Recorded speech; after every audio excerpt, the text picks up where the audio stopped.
If you were to make a jingle intro for this podcast, how would it sound like? A jingle? A jingle for this podcast. I know you did music production. What would it be? Dun, dun, dun, dun, dun, dun, dun, dun, dun, dun, dun, dun, dun, dun. Come on, not touch me, babe. Okay, I'm going off topic. That song is in my head. See, that reminds me of School of Rock. School of Rock. There we go. As a freelance videographer, I run into many obstacles, both creatively and financially. So I met with inspiring and motivating individuals who are breaking these boundaries, turning their passions into a source of income. My goal is to gain a new perspective through the experience and challenges they face each and every day. My name is MJ Vallejo, and this is the Creative Crucible Podcast. How's it going, everyone? It's MJ Vallejo, the host of the Creative Crucible Podcast. And I am so excited to introduce you to my friend here, who I've met recently. I think we've actually met several times throughout the past maybe 10 years, but I think we officially started becoming friends this year. Mm-hmm. Without further ado, this is Franz Barreto. Am I saying that? Am I saying your last name right? Yes. Okay. That is correct. Is Franz short Barreto. for anything? No, it's just Franz. Franz. Franz Lawrence Flores Barreto. That's my full name. Oh my goodness. Yeah. That is that sounds like the name of a knight. I know, like, right? Like a very, like somebody who was like assigned to kill Snow White or something. Dude, yeah, man. Ancient times. Game of Thrones name right there. Oh, there we go. So, Franz, all I know is you're a photographer. Is that correct? I am. I actually want to be more of a content creator. Okay. And I do love photography. I mean, like, it all started when I was in high school. Uh-huh. I found my passion in high school when I took photo class. Mm-hmm. And it's crazy because like my senior year, I was failing all my classes except for photo, dude. Like all my classes.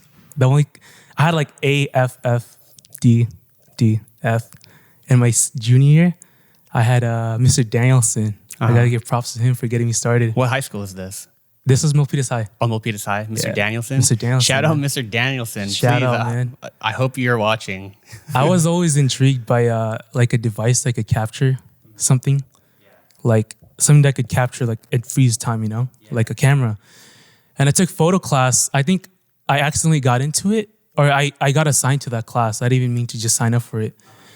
And then he really inspired me. He showed me all the pictures that he took and the potential of what you could do with a camera. And then literally I was the only, so I had like a clique of friends in that class, and I was literally the only guy that was always paying attention, like how to use the ISO, how to do the aperture, the f-stop and all that stuff. And all my friends were just like talking and slacking off. And I was literally like the only one. Was it like film cameras or digital cameras that you We did film and digital. Okay. Yeah. And for the camera, I remember my friends, we had like a big project, dude. And then my friend offered to pay me to do his project. Oh. And I loved doing it so much. I was like, dude, just give me like $10, dude, like $5. I'm not going to make you pay me hella money. Dang, $10. So I did two of my friends' project, and I got them an A in that class. And then I had a, can we cuss in here? Huh? Can we cuss or no? We can now. Oh shit. Okay. I'm not monetizing this at all. So yeah, it was crazy. I did a contest for my friend. I took a picture of him when we were fishing. He was standing at like his name is Frankie Gutierrez, by the way. Shout out Frankie Gutierrez. Yeah, I Shout did his Frankie. project, and Sho Suzuki. I did his project too. So I had my friend Frankie stand in like the pier where we were fishing at. I took a picture of it, and the sky was this cloudy. And then I used Photoshop to put like a hand over that cloud, like it was grabbing him. Oh man. Yeah. So like Attack on Titan style? Yeah, something like that. It was nuts, dude. I mean, if I could find the picture again, like I'll try to like show you. But yeah, it was cool, man. We all three of us got an A. And yeah, it was dope. Oh, that's funny. So you took photo class in January. I'm not January, junior year and senior year? It was just junior year, I believe. Oh, okay. Yeah. That's crazy because that's literally how I first picked up a camera as well. Oh, no way. So the thing is, I was a terrible high school student. Like I literally graduated high school with like a 2.1 GPA. And I took photography in junior and senior year simply because I needed to get an easy class. No way. To keep my GPA over so I can play tennis. Because, Yeah. dude, I was tennis god. That's not true. if any No, of my you are. huh? I think you are. Anyways, if any of my old tennis teammates hear this, I didn't mean tennis god, but I needed to get an easy A. I didn't give a shit about photography. I was just like, dude, like everybody in that class messes around. I'm gonna shake some film and some solution, and then we're gonna be good to go, right? Exactly. And then once I started actually doing it, I was just like, oh my gosh, what if I got this bike rack and I started having these lines point to that tree?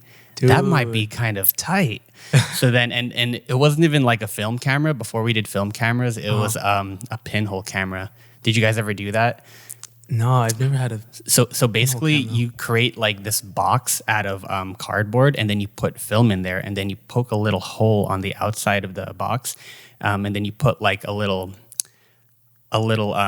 fake shutter, like a flap on front of that pinhole, and then like you just open the little flap and then you close it, and then it's kind of like a shutter. Yeah, right? yeah. Exactly. I think we did one of those. Is it a little box thing? It is like a little box. Yeah, we messed around with that stuff before. Yeah, dude. And that's dope, dude. Man. Right? Yeah, and then I remember messing around too, like because after like I got used to the whole having to do the long exposure thing, I was just like, wait a minute, I have one piece of film in this little pinhole camera box. What if I did a double exposure? Nice. So like I would take like a portrait, but I'd only do like a half exposure, and then I'd get like the texture of like the leaves like on the tree, and be like, oh shoot, I got a texture overlay on my photo now. So I mean, I guess we kind of both got into photography. I didn't know for that the same about you. reason. That's honestly, it's. Oh yeah, dude, yeah, and one of the most embarrassing projects I did for that class was I was doing a portrait project, and I couldn't find a model for me, and I was trying to do like a themed, like some kind of Spanish themed portraiture in the studio. So I had to take portraits of myself, and what I did was I dressed up as a bullfighter. No, like, nice, dude. No, it was so stupid. Because, you gotta send me that later, bro. No, I somewhere in the archive, I feel like somebody out there has it, because it went around. Like people were sending it to people. Like, dude, look at MJ. He looked like I was wearing. So basically, like I had like the freaking red whatever. Yeah. and then I You're had just like. Exactly. No, it wasn't even like I wasn't even holding up like the red rag. I was like sitting on like a bar stool, and then I had the red rag over my shoulder, and I was I don't know if I was like trying to look sexy or not, but and then like I had like a beret, so I basically looked like a Spanish bull mixed with like a Mythbuster looking dude. So you gotta send me that later. Oh, and I if you could find it, I would be really happy if I didn't even have it. So it probably is somewhere at the Mount Pleasant archives in the vault over there.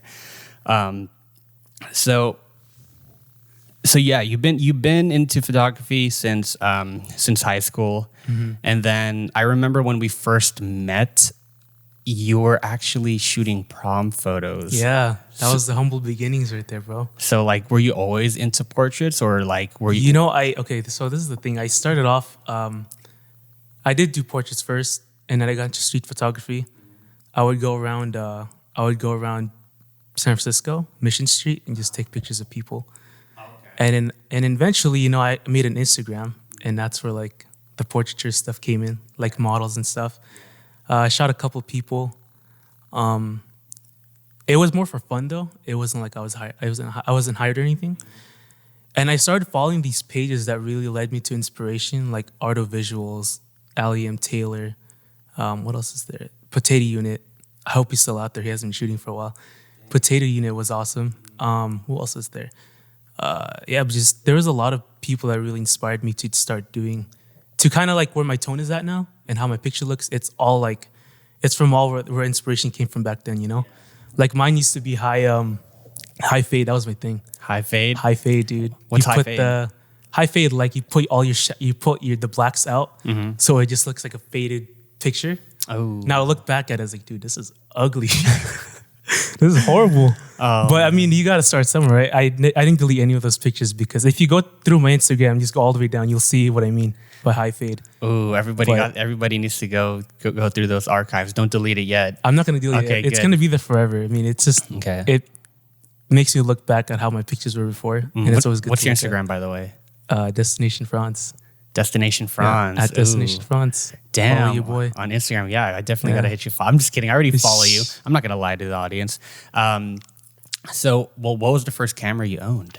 I had a Nikon D31. I You think it was were a D31. Nikon A shooter? Yeah. You little rebel. I my started off as a Nikon shooter. Dang. It was an impulsive buy because like I remember I went to Walmart with my friend. I had my credit card and then I think I had 500 limit. And then the kid this was like 2013, 2014. I don't remember. I saw the camera and was like, dude, I gotta have this, bro. I was itching. I was like, I gotta have this, dude. Where were you at? Walmart. Oh, Walmart? I was at Walmart. They sold DSLRs Yeah, they there? sold DSLR. They had a whole kit. Oh, shoot. So I was walking around for like 30 minutes. I was looking at it. I was like, dude, damn. I'm going to buy this right now. They it was had $450. I think the cost was like $480 or something, just below my credit line. Oh, I was like, I'm gonna do it. What about the tax? No, it was 400 something and it led to like 480 after I was together. Oh, shoot. And I was like, yo, I'm going to buy it, dude. That is like was that like the content creator kit? I don't know. I saw Nikon and I didn't really know much about it. I just wanted a camera. It was like a high school buy, dude. It was like I just had the urge and I bought it. And I just bought it. And I don't regret it. Don't regret it. This was like 2013? 2014. No, 2014. 2014. Wait a minute. So 2014, but I've met you shooting at that one prom shoot way before that, I believe. Wasn't it? No, that was so when you see me shooting, that was still with my Nike. That's when I just got it. That was like 2014. Oh, after so high it was school. brand new. Yeah. I graduated 2013. Uh-huh. I didn't start shooting prom till 2014. So Dang. that's actually where I started having my first gigs. It was prom. People hit me up for prom pictures and stuff. Dude, I feel like that's where a lot of people get like their first things because like I think what it is obviously a lot of high school students are kind of looking for like, well, how much would it cost to shoot me and my friends for prom? And then you kind of ask them and then they're just like, we have $100. There's 24 of us. And There's then no way. And we did it, right? Because we did it. That's how you had to start somewhere, right? Yeah, you definitely had to start somewhere because I mean, we have to pay bills, right? I think my first photography, I want to say, I want to say it was prom as well. But it was about 8 people and I charged like $40. Yeah. $40. I was dude. actually at the same position. I think I had like a big group. I don't remember. It was like 2, 4, 6, 8, 10. So 5 couples, like 10 people. I charged about like 60 or whatnot. Yeah, but the thing is, like, earning that kind of money, let's be honest, it hits different. Yeah. So, like, for example, like, I know you used to work in the mall, right? It was it Aeropostale? I worked at a lot of places. Yeah, I used to work in the mall too. Now, the thing is, working in retail at the mall when you're like a lot younger, like, yeah, you can make $200 or $300 there on one paycheck. And you're like, okay, cool, I got paid. Whatever. And it's like, and you just throw it behind you. But when you make even like $50 it feels on a photo shoot, on something you love, you're just kind of there like, dude, this is a very special $50 to me. Absolutely. Because, I mean, I wouldn't say like, I guess you do got that like, because you get that entrepreneur high off of it, right? Exactly. You're like, I did this because of my personal brand. And like, I did this because somebody trusts my skills and to take their photos for like, by all means, like you could have messed that up. I know, right? It could have gone like every which way. But it definitely feels a lot different no matter how much you really are charging. Obviously, you and I, we've been behind a camera for several years now, and the standard is a little bit different though. But back in the day when you first started photography, did you even like have the slightest clue that you're going to be making money off this, or even just it started off as a hobby, dude. It really did. And then I felt like I was really good at it. I mean, I feel like I was talented with it, and I felt like it was something I could keep getting better with it. You know what I mean? And it's something I love doing, man. When you get paid for doing what you love doing, it feels good. Like what you said with the entrepreneur mindset high. When you get like $50, $60 off like a 2-3 hour shoot, it's still something, man. And it feels good that you got paid for what you love doing. And then that kind of sparks you to keep pursuing it, keep pursuing your passion, to just keep going with it. You know what I mean? Yeah. But yeah, that was definitely your humble beginnings, man. Dude. The prom days. I feel it too. I think, well, you know what? I'm going to kind of pivot a little bit. Earlier when I introduced you and I introduced you as a photographer, and I apologize for that because you did correct me that you said that you considered yourself as more of a content creator. Can you dive in a little bit deeper on what that means? I feel like with a lot of different people in different industries, the term content creator could mean something different. So what is a content creator to you, and how do you kind of approach that? Content creator for me is making something that's visually appealing. Just making any content that's appealing, you know, like for not even just photography, but like video. Like my most inspirational person on YouTube out there is Matt Diavella. He combines his videography skills and his lessons in life that he's gone through and makes content with that. You know what I mean? Yeah. Like that for me is a content creator. That inspires me to do something. You know what I mean? Like for me, like I'm gonna pivot off a little bit here too, but you know, I lost a lot of weight.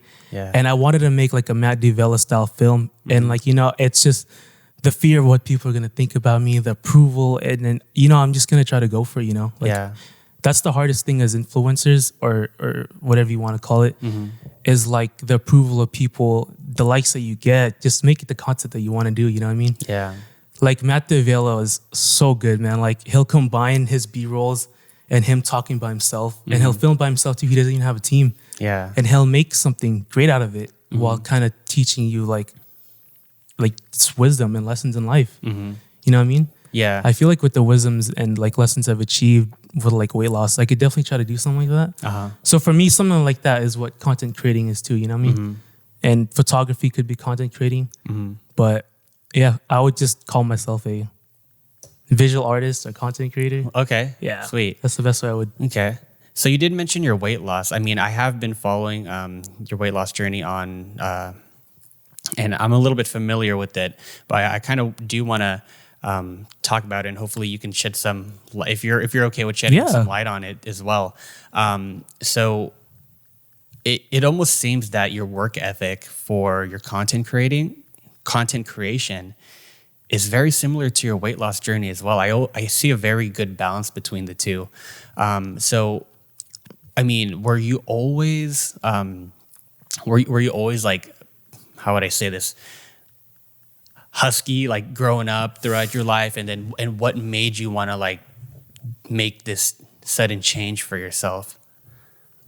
That's a really good question, and I can answer that. All right. So when I was a kid, man, I mean, I went through a lot. I'm not going to go in depth with it, but I went through a lot as a kid, man. Yeah. And then to fight like my depression and to fight like my sadness, I would eat like crazy. Because I was basically like pretty big my whole life, even through high school. But it was after high school, dude, that like really like threw me off. I started eating like crazy. I remember when I was in high school, I think I was just at like 215. And senior then, like, year? Senior year, I was maybe more. I was like maybe 240. I was like 240. And then I would eat so much, like every night, every day and night, morning, like everything. I would eat probably like 6,000 calories every day, every single night, dude. And then it kept adding on and adding on and adding on. And then all of a sudden I'm like 270 and I'm 280. And then like my weight, I got to 310 at one point. I went to the doctors and the doctor was like, hey, you have pre-diabetes, dude, and you have to make a life change. And I was in shock. I was like, what? I was in denial. I was like, there's no way I have pre-diabetes. I was like, I'm only like 20, 21. And it was tough, dude. When I heard that, I had to make a life change. Like, when was that? When did you go to the doctors? This was like 2014, 15? I think 2015. Okay, so like right out of high school. Yeah. Okay. Like 2 years out, like a little bit after high school. Yeah. Okay. And then my doctor said I had pre-diabetes, and I was like, dude, I can't die early. Like I started getting skin problems like this. This was from pre-diabetes, and I started getting like, what else? I had a lot of like dry skin in here, and like I had a lot of like black marks in here. Wow, I didn't know that comes with them. That comes with it. Wow. It messes with your skin, and then I still have like some like dry nose and stuff. I think that's from my pre-diabetes. And then when you make the life change, dude, it just reverses, you know? I mean, I watched a lot of YouTubers and that helped me a lot. And I had my brothers, my best friends, shout out to you guys, to help me out. And then I had my family. We all had like a little intervention, I want to say. Like, dude, you're fat as hell. You got to lose weight. But you need to hear that to make a change in life, you know? And another YouTuber that really influenced me, his name is Shaylos. So Shaylos, his YouTube account, Shaylos, I don't think he posts that much anymore, but he had this video where he was like, dude, if your mindset is going to be, you're going to be fat forever, you're going to be fat forever. If you believe that you're going to be fat forever, you're going to be fat forever. Because some people, we play victims in our life, you know? Like, so I'm in a couch watching TV and I'm like, I hate my life, dude. Like, I'm going to be fat forever. I'm just going to keep eating. And when you have that belief, that's what you're going to attract. You're going to just keep attracting food coming your way, fast food. But when your mindset changes and you say like, no, this is not me, dude. This is not what makes me happy. This is not who I am. Then it turns around. You attract things that's better for you. You attract better people in your life. You attract more healthy lifestyle. You get more motivation to go to the gym. You know, I mean, it took me 2 years to go where I'm at right now. I'm 205 now, so I lost 105 pounds. Jeez. Yeah, 105. How long did that take? 2 years. But I was on and off. That is a lot of weight for even 2 years. Yeah, it's all in the mindset, dude. I just remembered I was on and off, so I would go on vacations and eat a lot, gain like 15 pounds back. And then it's like that saying, fall down 7 times, get back up 8. That was kind of where my journey was. I would fall down, gain a couple pounds, but I would lose 30. I would gain like 20 pounds and I would lose again like 25. You know what I mean? Yeah. That was my journey. I was on and off. I feel like if I just kept going, I would be there faster. But it's the journey, man. It feels good to be where I'm at, and I'm happy where I'm at. But yeah, man, I just believe that I'm not happy when I'm fat, and I had no self-esteem. Yeah. Had no self-confidence, you know? And it was just so sad because like I would make videos of me, of my fatness, and make fun of myself. Wait, you did what? I had a Vine. I had a Vine that popped off, and then like I was like this big, and I had a chip, and I put it under my titty, and I ate it, and that shit blew up, bro. What? I gotta find the Vine. You were a Vine I wasn't Vine famous. I just had that one video, and then I always made fun of my weight to make other people feel better. I always my goodness, wow. Yeah, that was my life, bro. I was in high school. I was just a fucking joke, dude. Wow. Well, and like that's so crazy. Yeah. I'm sorry, I cut you off. Go ahead. What were you gonna say? No, you're good. I mean, that was my life, man. In high school, I would call myself the funny guy because I would just always make fun of myself, and I would always just like it. I had no self-respect for myself, man. Dang, it's tough. It's tough. And then I realized my self-worth, my halaga in Tagalog. How do you say it? Halaga. Halaga. There's a song by Parokya Negro that I love. It's called Halaga. Halaga. See, self-worth. I'm so embarrassed. I think a lot of my listeners know that I'm Filipino, and I've never heard of that word ever. I don't know any Tagalog at all. It just means self-worth. Halaga. Worth, yeah. That's pretty meta. I kind of like that. Yeah. I should get that tattooed somewhere. Put halaga. I'd be such a poser if I did. Like, I have it. I have a paper trail on this. It's recording right now. I was like, oh, you just learned that word. But so far, you've been doing pretty well on your fitness journey, because when we shot together in San Francisco a few weeks ago, and we went to go get L&L barbecue after, you got the protein platter, and I didn't even know they had that. I love it so much. They have what is in that? It's literally just barbecue beef. What is it? Barbecue beef, barbecue chicken, barbecue pork, and like the cabbage that they have. Yeah, that's pretty much it. And I'm doing keto, so I'm doing keto, so like I would get what is that called? That little tartar sauce. I get the tartar sauce with it and just dip it, so I get my fats in. Dude, that's so boring. Yeah, I know, right? I miss rice. But the thing is about being pre-diabetic is like you have to cut down your sugar and carb levels. So I still eat carbs once in a while. I mean, I'll have a cheat day once in a while, because you can't like live your whole life not having a cheat day, dude. That sucks. I mean, I'll drink too. I mean, but it's pretty much it. Dang, but are you still considered like pre-diabetic? Is that I don't I don't understand how it works. You know, I think it comes back a little bit when I start to lose track of my diet. When I start eating a lot of sugar again, drink a lot of soda, and eat a lot of rice consistently. Like if I let myself go a little bit, I'll start feeling the symptoms again. Like this thing will dry up harder. Like all this used to be super dry, and I'll get dry mouth, and I'll like get more fatigued, tiredly. And I feel like that's a good thing for me. It keeps me in check. It's my body saying, "Hey, like, dude, wake up. You're not going down this path again." So I am pretty thankful that I have that in such a weird way. Because if I didn't have that, I would probably just let myself go again. Because when I start feeling the symptoms again, I'm like, dude, I don't feel my 100%. I don't feel my energy. I don't feel good. You know what I mean? But I think I still do have it when I go a little too ham. But as much as so far, like I've been steady. That's good. Keep going. Damn. Keep on keeping on. That's dope, man. And I feel like living a healthier and more fit lifestyle, I think it goes pretty hand in hand with what you're doing in life. Kind of like, I think would you say your health has also benefited your content creation? I think so. It helps me, it just keeps my energy up. Like, that's all I want to say. When you have your energy up, you have more creativity. You have more motivation to do stuff. You know, like, if you guys haven't noticed, when I stopped doing photography and video for a little bit because I kind of got distracted. And then those distractions made me stop doing what I love doing. You know what I mean? And then I feel like that's what I mean by if your mind is not there and if I'm not eating healthy, like I'm not motivated, you know what I mean? Yeah. But I feel like being healthy goes hand in hand with being motivated with anything. Yeah. Like with what you love doing, with what you're pursuing, you know what I mean? But yeah, that's what I think about it. Yeah, I'm the same way because I can only really edit video after I gone to the gym. Yeah.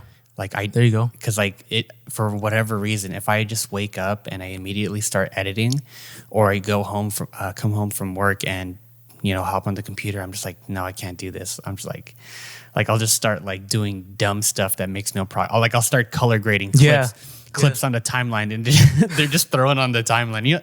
I'm just gonna like put an S curve on to see what it looks like. That's what distraction is. I mean, I'm working on that too. Is just trying to stay focused. You know. Like, I'll be on my computer editing. Yeah. And I'll go on YouTube, like, I'll start watching, like, Manny Pacquiao highlights. And I'm like, dude, why am I watching Manny Pacquiao highlights right now? Like, I've already seen this fight. I need to do what I'm doing. Yeah. Like, I'll be up to, like, 3 in the morning. So, like, I'll be off work at, like, 12 a.m., 11:30. I'm going to go home, be productive, get some stuff done. I go home and I end up just watching Manny Pacquiao highlights for like an hour. Are you? What is up with this obsession? Yeah, are you a big fan? I love Manny Pacquiao. Okay. He's a Filipino hero. Just off track a little bit. Yeah, I'd watch like stupid stuff like that. I'm not saying Manny's stupid, but I'll watch stuff that doesn't like help me grow. And I'll start watching Manny Pacquiao highlight, and I'm like, holy crap, it's 1:30, dude. I need to edit my photos, and I'd run to the kitchen or run to my like where I work at, and I'm like, all right, I need to just do this. All right, stay focused. But I don't know. That's a little off topic, but it's pretty funny. No, that totally makes sense. That's super funny because like literally. So here's the thing, for everybody listening, Franz here, he texted me at 4 a.m. this morning, saying, "Hey, bro, are you still up?" And I just happened to be up because I have the same issue too. Last night, I was watching The Sopranos. Oh, that's a good show. That's an awesome show. Yeah, I know. I was watching The Sopranos. Yeah. So if I'm up late, I'm either watching The Sopranos or I'm watching like a random like Philip DeFranco video. I have no idea. Like, so YouTube's a loophole, man. It puts you in a little warp. I feel like YouTube's like a drug, you know. It is. Every YouTuber that you love is a gateway to like more content, you know. Like for example, you could literally watch like Manny Pacquiao highlights, and then like you'll start watching like Conor McGregor highlights or something like that. Because the suggested videos are killers, man. Yeah, dude. Yeah, like it captures you with the hook and thumbnail. You're like, okay, I got to see what Conor McGregor's gonna do. And you look at it. Now we got to see what Bruce Lee's all about. And you're like, how did I even get here? Now you're watching conspiracy theories at 3 a.m. You're like, all right, I got to see what Area 51's all about.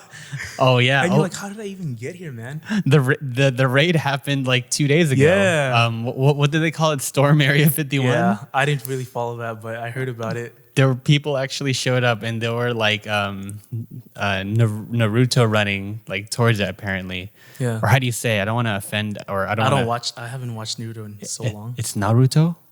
Naruto. I don't know. All right. Well, anybody in the comments, please correct me if I'm saying it incorrectly.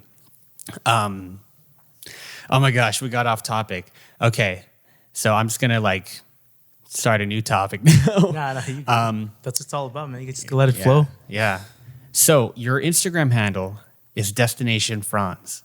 Does that mean you enjoy traveling, or is that the kind of content you like shooting? Yeah, I mean, I've always had passion for traveling. Me and my twin. It's crazy because I have a twin sister. You have a twin? Yeah. Did you ever Stephanie Barreto. She's her twin? Yeah. She's my twin sister. Shout out to Stephanie Barreto. Wander Steph at Instagram. Yeah, she's my twin. What the heck? I knew you guys were related, but... No, we're twins, man. Oh, she's out there living her best life right now. Oh, she's in Australia living. Dang. Yeah. Dang, so she should be Destination Steph. Yeah, right? Change your handle to Destination Steph. But yeah, she's living her life, man. And I feel like me and her are just similar. Like we're twins. The way we handle our emotions, it's crazy because we handle it just the same. We like the same type of music. And like and then we both have a passion for traveling, dude. Dang. Yeah. And it's gnarly how that's so true with the twin thing, being so alike. Oh, But, okay. yeah. Like ES. We have the same humor. Kind of like that. It's like you have ESPN or something, or ESP, whatever they call it, like the whole connection. Oh, yeah. That was a Mean Girl reference. I said ESPN, by the way. Yeah. What's the best place you've ever traveled, and not just visiting, but a place you like going to, where you're like, I know I'm gonna get some cool shots here, and you're constantly looking for like that right timing and sunlight and angle and everything. You're like, this is where it's at. That's a tough question. I feel like, I mean, it's a local spot. It's not like nowhere too crazy, but where I always loved going when I shot was Mount Tam. Mount Tam. Okay, that's up northern San Francisco. Is that short for Tamalpai? Yeah. Oh, that one. Yeah, okay. that one. I call it Mount Tam. Mount Tam. Okay. Dude, it has everything. It has the roads, and then when you get there on a lucky day, the clouds will be low, and you could just see the clouds. You get some road shots. You get those brown, nice hill shot, and you don't have to. You don't even have to hike. For people that don't love hiking, you could just walk, and you'll get like a nice view. You just have to drive up there. That was probably one of my favorite and most consistent spot that I always went to. Dang. Mount Tam. Yeah, I feel like there's some places in Yosemite because... Oh, Yosemite too. Yeah, so Yosemite, spot. Like I've only actually been to Yosemite once in my life, and that was with family. But it's funny though, because like you can start down in Yosemite Valley, like where Yosemite Falls is. Yeah. And you'll do like a 4-mile hike up to get to like whatever, like Nevada Falls or whatever. And then when you get up there, you're like, oh, cool, I made it. And then if you go a little bit to the left of any waterfall or peak, or even if you go to like El Capitan, there's a freaking parking lot. And you're like, dude, it's like, dude, we could have freaking drove up here. Now we have to hike 4 hours back down. It's going to be like 8 p.m. by the time we get back down. Oh, man. But they have a lot of that over there at Yosemite. So that's what when you mentioned Mount Tam and you said you didn't have to hike, that's what I was thinking of. Yeah. We should go to Mount Tam. You should take me there. I'm down. Yeah. But last time I remember you posted, or you sent me a photo that you took at Mount Tam. It's like that red and purple sky. How do you even know when that's going to happen? At first, I wasn't using any app when I first started. I just kind of, when you're a photographer, you kind of like a weatherman too, in a way. You kind of have to foresee what the forecast is going to be. What I always looked at is if sunset was at like 7:30, right? And if it's like 4:30 p.m. and there's still a lot of white clouds up in the sky, you're going to get a fire sunset, like for sure. Is that what they call it, fire sunset? So is it like red and purple? I guess I call it, if it's sunset's fire, it's fire. Like it's a good sunset. If it looks good. You're saying fire like it's gonna both be a ways. Good both ways. Okay.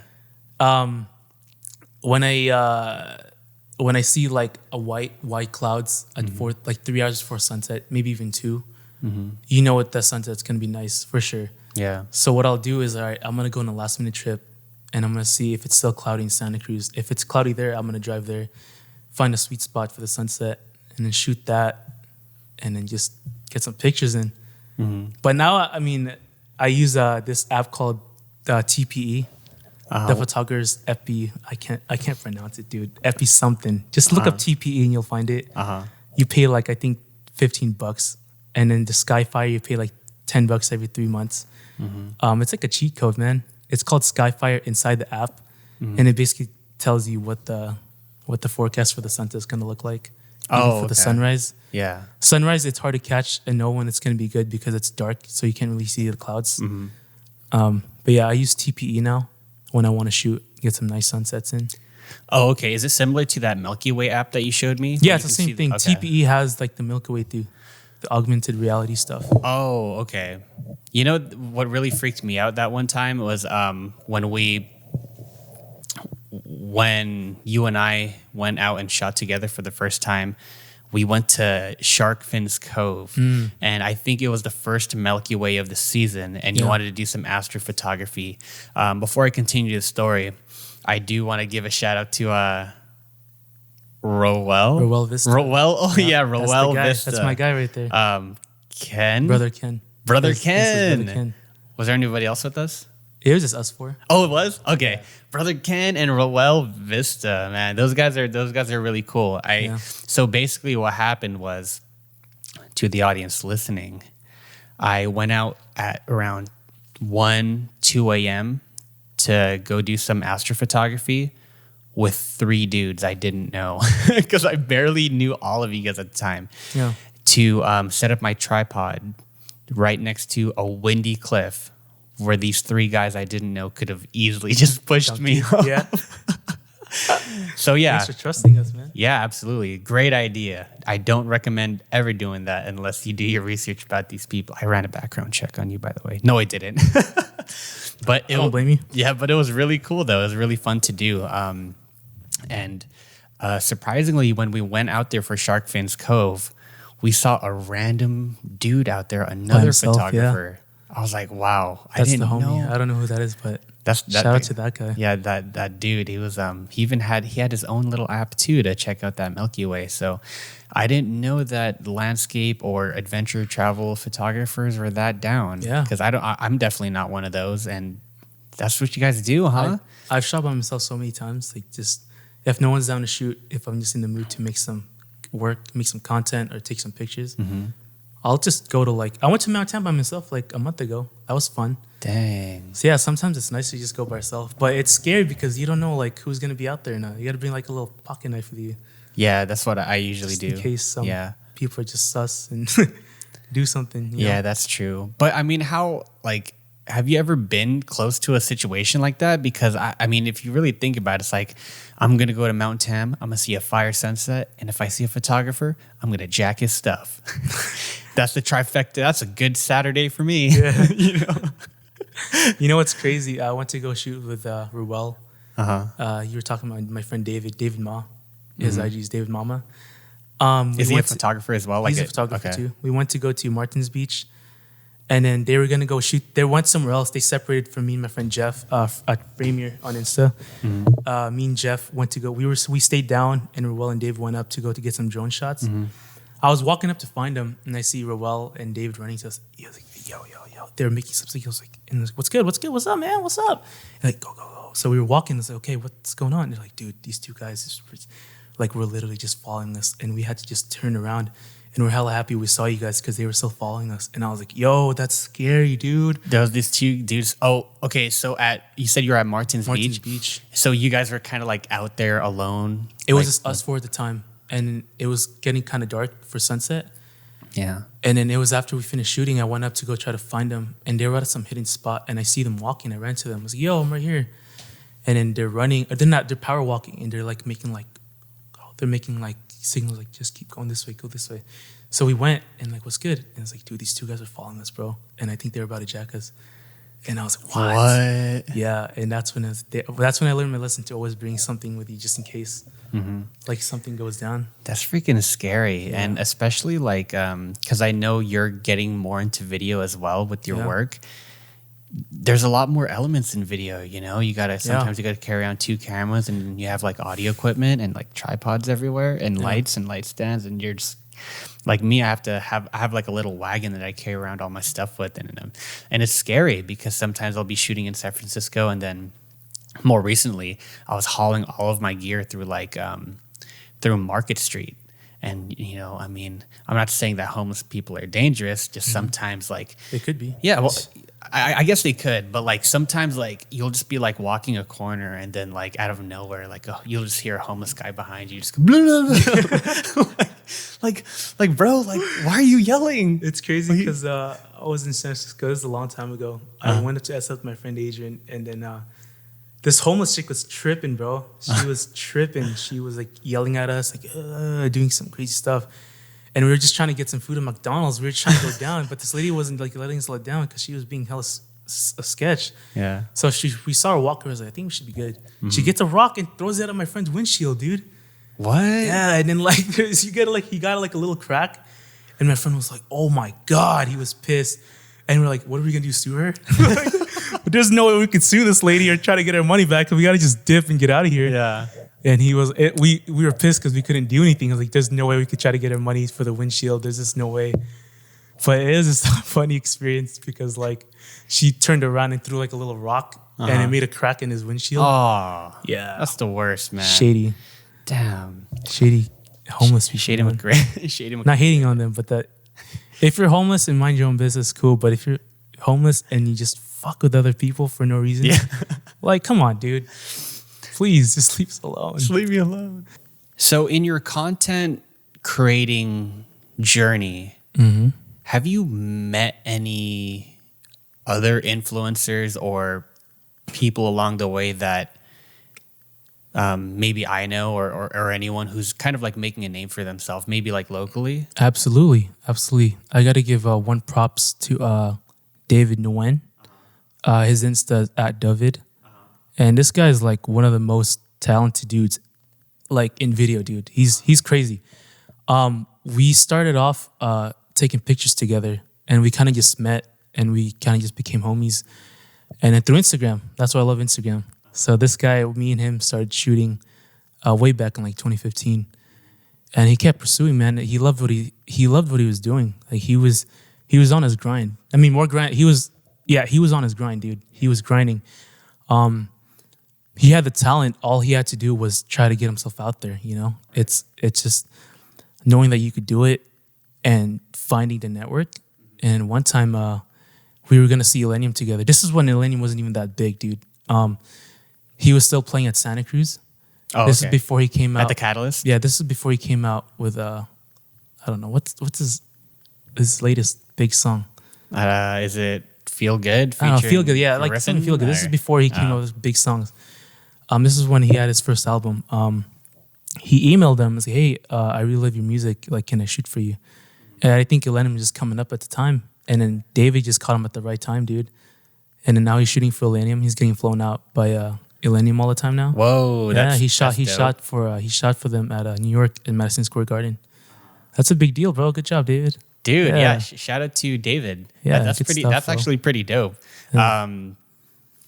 So like how does that work for him? So, from what you understand, how important do you think it is to just shoot your shot with potential clients like that? You have to. That's what I'm working on now because I've never really done that. You know, I actually met up with my buddy Aaron yesterday in Sacramento, and we were talking about what he did to get started.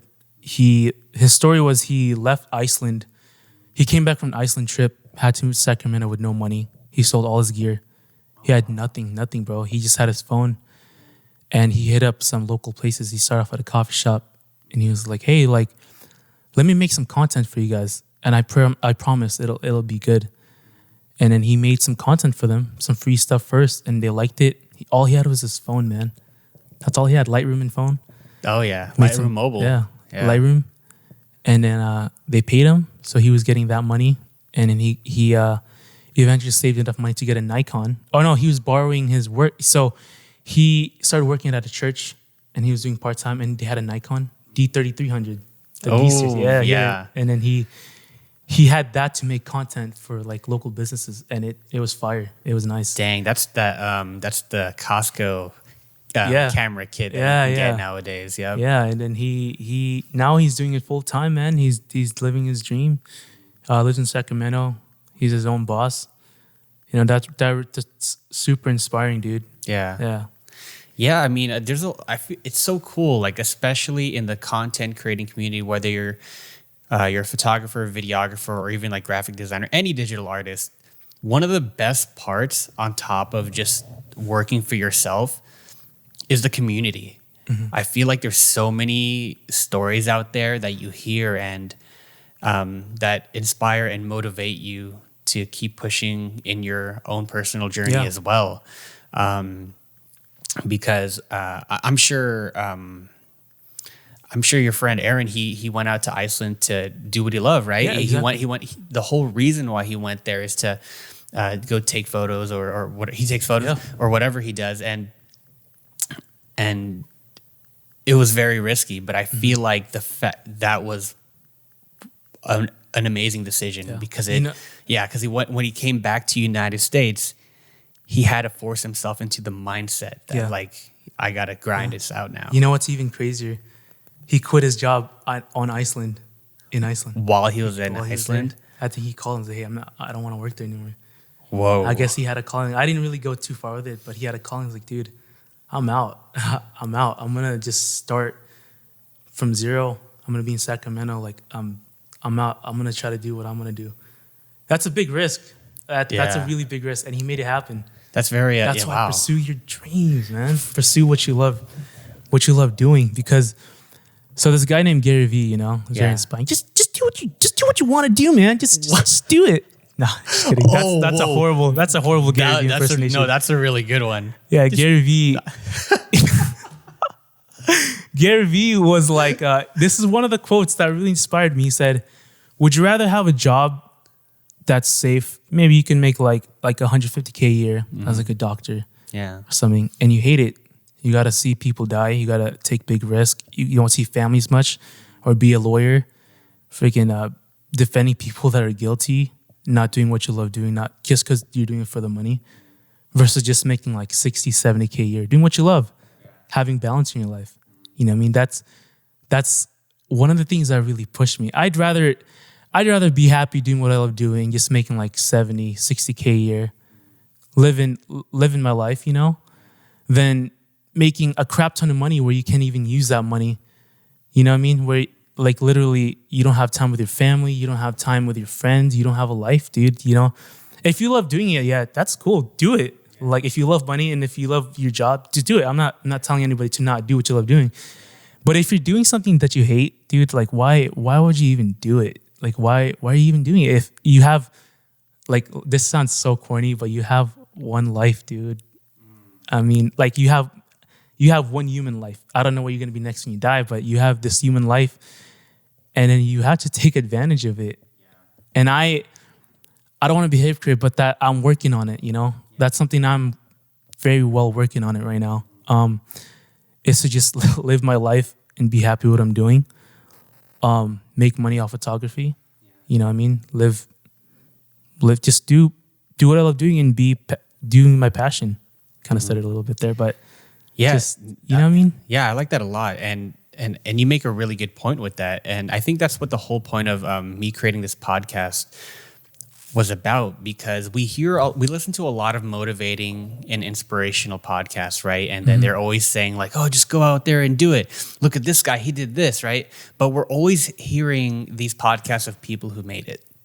And that's not what I wanted on here. I wanted to bring people on here, and while they're in the middle of it, like they're not, like maybe they're not even halfway, maybe they're not even close to that goal, but exactly, like, that's what I feel like is more relatable, right? Because I don't feel like I made it at all, exactly. But here in this podcast, we can kind of see what we're doing on this journey, what our next step is, and we have an opportunity to just kind of grow from each other like that.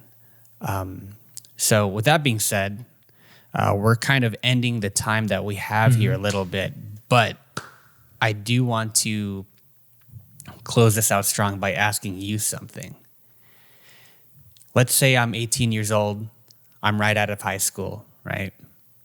I go onto my Instagram and I see this guy, Destination Franz. I'm like, wow, look at this guy. This guy takes amazing photos. It looks like he's visiting beautiful places, seeing fire sunsets, right? Yeah. I DM you and I say, hey, what's up, man? I love your work. My parents want me to be a nurse, but I love photography. I want to make a living out of it, but I'm scared. What would you tell me? In the words of Gary Vee, just freaking do it, man. just live your life, man. No, I'm just kidding. What I would tell him is to pursue it. I mean, dude, you can't live under other people's approval. I mean, no matter how much you love your mom, no matter how much you love your dad, you have your own life.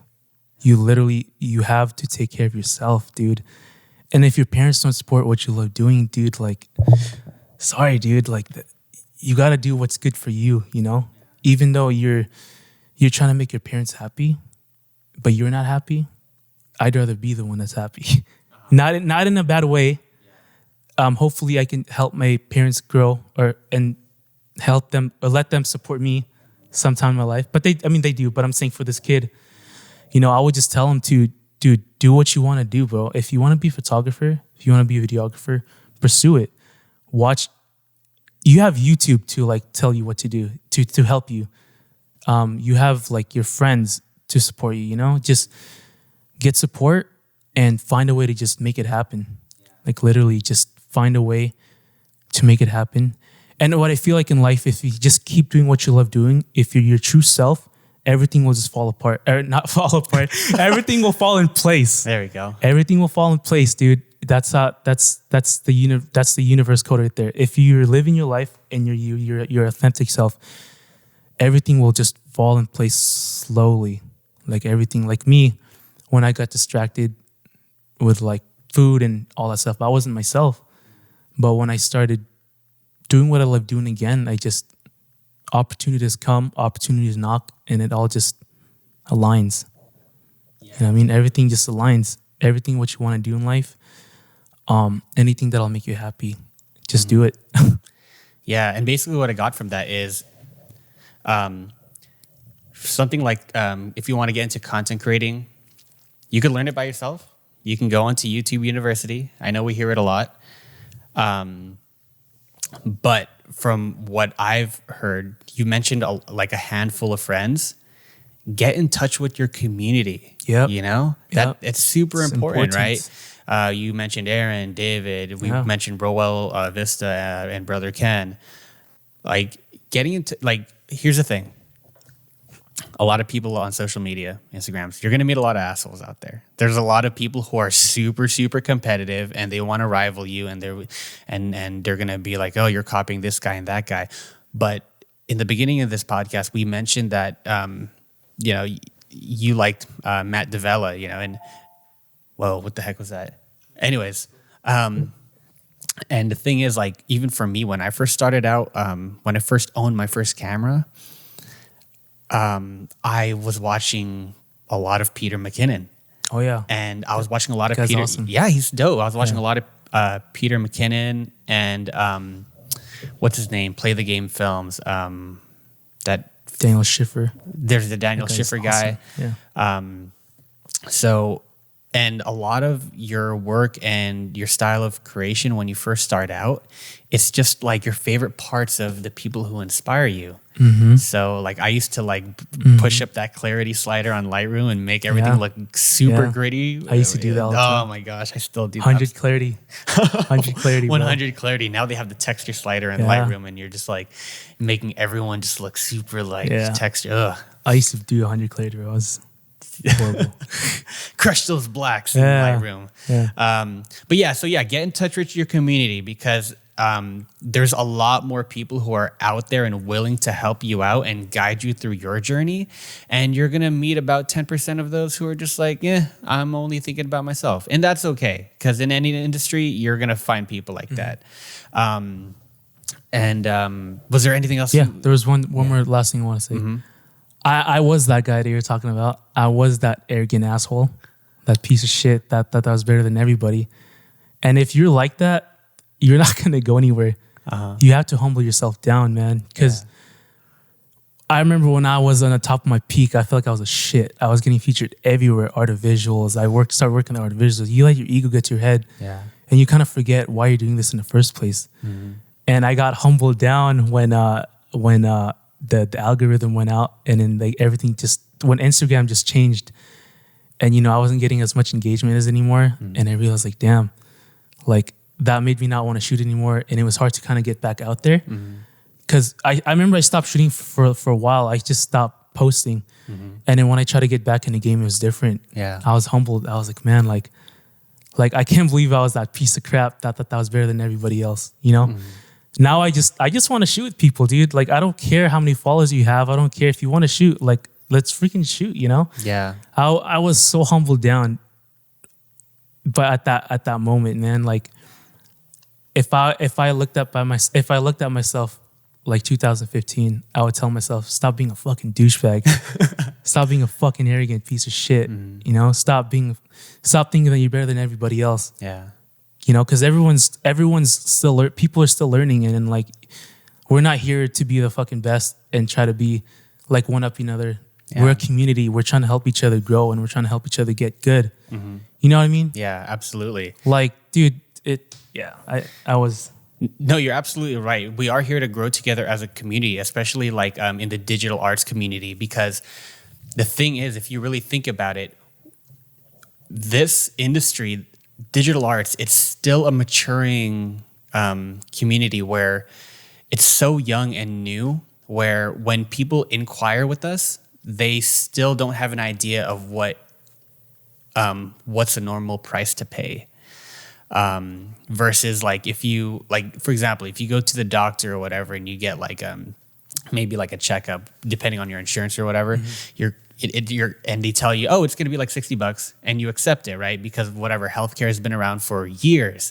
But now if you go up to like a photographer or a filmmaker and you'd be like, oh, well, how much do you charge? And it's an super honest question by them, because you're kind of like, I have no idea. I've never paid for a videographer or photographer before. So yeah, it's a growing community. Get in touch with everyone in your local area who's nice. Be kind. You got to be kind, because or else nobody's going to want to work with you. I think as our industry matures a little bit more and more, it's not a solo thing anymore. You got to have a team out there. You got to learn how to work with others. Social media. You mentioned social media. It's okay to support people. Like you said, don't be a dick. But also another thing I really do want to mention, don't compare yourself to others, because there's some people who've been the hardest thing. I'm super guilty of it too, like all the time, because like when I first picked up a camera, I was like I said, I looked at Peter McKinnon, I was looking at other people in my local area, and you're just kind of like, wow, like these guys have made it. Look at them. They're making some really cool stuff. Their orange and teal looks amazing. Orange teal, baby. Orange and teal, that's where it's at. Color contrast. I mean, I know nothing less. Don't compare yourself on social media with anyone else, because I think the most important thing is work on yourself. The only person you should be comparing yourself to is the person you were yesterday, because a lot of people who are picking up cameras, because the thing is, as we know, these cameras are not as expensive like they used to be. Because if you wanted to go film a wedding, you had to go rent this giant JVC Panasonic or whatever camcorder and rent it out. And now this art is being more available to everyone in the world. And as much as everyone wants to say that Instagram or everything in cameras, it's super saturated, good, right? Mm-hmm. Because that means it's a growing industry, and that means our community is growing as well. I'm rambling on here, but what do you think, right? Like everyone wants to say, it's getting saturated. It's like, well, good. I have more friends to make now. We could all go to Mount Tam and look at fire sunsets. In the words of Gary Vee, stop comparing yourself to people, man. Okay, that was horrible. Stop comparing yourself to people, man. No, I'm just kidding. There we go. That's horrible. But he's right. I was a victim of comparing myself to people hardcore. But what I learned throughout time is that those people grinded to be where they're at. When I look at videographers, I'm like, why am I not good as this guy? Why is my content not as good? Why is this not like the way it is? But you got to remind yourself that these people started somewhere and they grinded. Mm-hmm. They grinded. If anything, you should let that inspire you guys that you can do it too. You can learn too. Because I have to keep telling myself that I could learn that if they can learn that. I could do this if they could do that. You know what I mean? So if you stop comparing yourself to people and you get the fact that these people work to be where they're at, you'll know that you can get there too. So just use that as inspiration. That's what's been helping me so much lately, to stop comparing myself to people. It's so hard, man, when I see like my friends or like other photographers, and I'm like, damn, he's making it. He's getting a lot of wedding gigs. He's doing this and that. And I'm like, you know what? I could do that too, man.